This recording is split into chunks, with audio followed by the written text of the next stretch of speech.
जय श्री कृष्णा। आइए सुनते हैं दशा माता की 7वीं कथा। अगर यह कथा आपको अच्छी लगे तो हमारे चैनल भक्ति गाथा को सब्सक्राइब करके बेल नोटिफिकेशन ऑल पर सेट कर लीजिए ताकि आगे आने वाली वीडियो सबसे पहले आप तक पहुंच सके। धन्यवाद। एक वृक्ष पर नर और मादा 2 पक्षी रहते थे। उनकी कोई संतान नहीं थी। अन्य पक्षी मादा पक्षी को बोझ कहकर घृणा करते थे। मादा चिड़िया बच्चे ने होने के कारण बहुत दुखी रहती थी।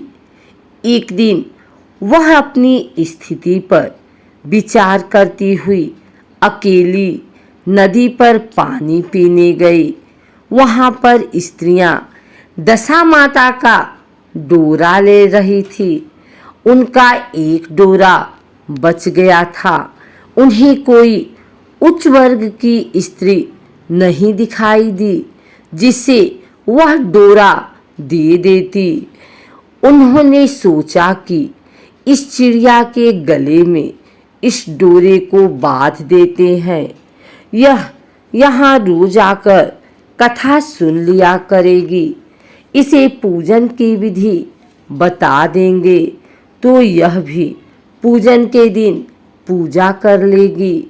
तदनुसार उन्होंने चिड़िया के गले में दशा माता का डोरा बांध दिया और उसे समझा दिया कि प्रतिदिन 9 दिन तक यहाँ आकर कहानी सुन लिया करे। 10वें दिन 21 गेहूं के दाने लाकर उनमें से एक दाना दशा माता के नाम से नदी में डाल देना और बाकी 20 तुम स्वयं खा लेना। चिड़िया ने 9 दिन तक नियम पूर्वक दशा माता की कहानी सुनी। 10वें दिन स्त्रियों द्वारा बताई विधि के अनुसार डोरा एवं एक गेहूं का दाना नदी में डालकर पारण किया। कुछ दिनों के बाद उस चिड़िया के भी बच्चे हो गए।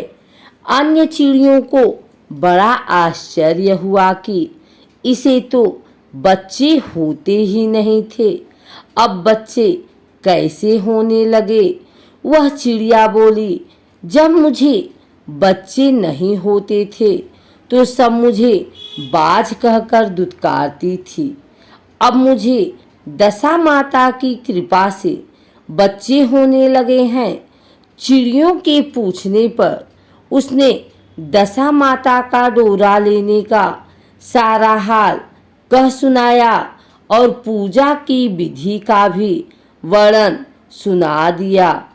तब से जंगल की सारी चिड़िया दशा माता का व्रत करने लगी।